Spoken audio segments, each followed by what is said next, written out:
Melihat Yogyakarta, bagi saya sejak dulu kala, saya selalu melihat Yogyakarta adalah City of London-nya Indonesia. Ada kegairahan dan semangat pembaharu selalu ketika mengingat Yogyakarta atau ketika sedang di Yogyakarta. Secara pribadi, bisnis saya saat ini 60% pendapatannya terbesar ya dari bisnis yang dibangun di Jogja. Sehingga bagaimana saya tidak mencintai dan menghormati Jogja. Belum lagi kesukaan saya akan sejarah. Belum lagi sebuah peristiwa besar terjadi di kala usia saya 30 tahunan. Saya ke Imogiri, ke makam para raja, yang ketika saya datang waktu itu sudah sore hari. Ternyata saya tidak boleh masuk hari itu karena biasa yang masuk hanya raja di hari itu. Saya berdua dengan sahabat saya, hanya duduk-duduk santai di sekitaran yang 30 menit kemudian tampak banyak rakyat sekitaran yang hadir memberikan bunga, sajen, dan makanan kecil di pintu masuknya. Sang penjaga pun tampak kaget karena kebiasaan seperti ini biasanya sang raja atau ngerso dalam akan berkunjung. Kok nggak ada yang ngabari? Mereka dengan sigap langsung berdiri, sikap sempurna, berjaga dari sebelum maghrib sampai mendekati isya yang ternyata tidak ada yang datang. Ketika saya tanya ada apa, para penjaga tersebut berkata, seperti ada raja yang akan berkunjung di setiap persiapan di sekitaran, namun tidak ada yang ngabari.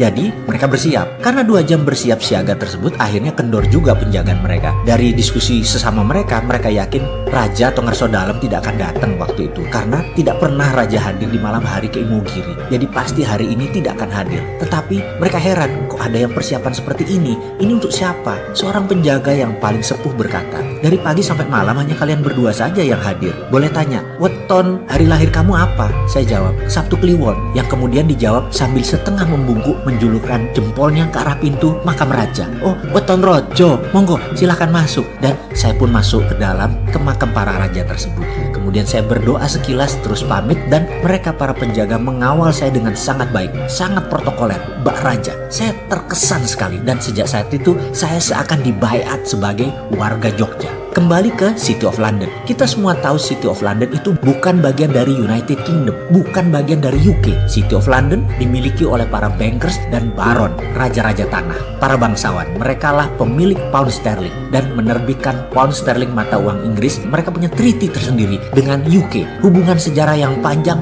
dan rumit. Karena itu ketika Inggris bergabung bersama negara-negara Eropa dulu sebelum keluar lagi, ya namanya Brexit, tidak bisa serta-merta Inggris mata uangnya jadi euro. Tetap pakai pound sterling. Ini semua kan ada treaty, perjanjian yang berlaku selamanya, abadi selama ada yang namanya Great Britain, Inggris. Kita semua juga tahu dalam hukum internasional di Den Haag sana, kerajaan Mataram Jogja tercatat dan berdaulat penuh. Mataram direspek oleh Belanda. Hingga ketika di awal Indonesia berdiri tahun 45-an, Republik Indonesia masih belum diakui PBB. Presiden Soekarno pun menggunakan strategi yang cerdik, mengatakan untuk sementara berlindung di Jogja sebagai ibu kota pemerintahan Republik. Itu simbol. Soekarno tahu sekali status bernegara. Mataram Jogja berdaulat penuh. Serangan terhadap negara berdaulat beda dengan serangan terhadap pemberontak. Dulu Republik dan tentaranya oleh Belanda dinyatakan sebagai pemberontak. Uang gobang, uang Mataram telah menjadi alat transaksi sejak lama, dihormati oleh Belanda sehingga ada exchange rate-nya. Sebelum kemudian dengan kelicikan Belanda, mata uang tadi ditukar semua menjadi gulden Belanda.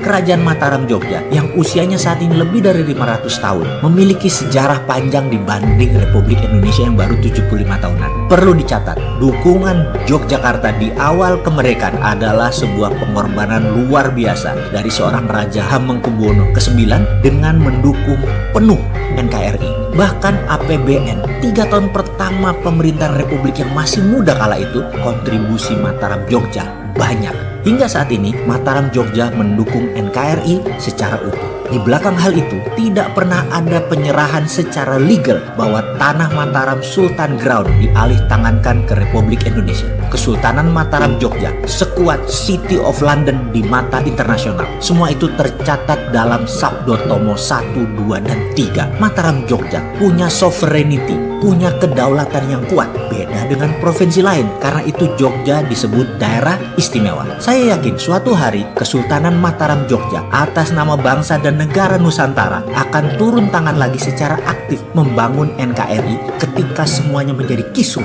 bahkan berani berkontribusi lebih jauh lagi atas nama perdamaian dunia. Mari kita tunggu langkahnya.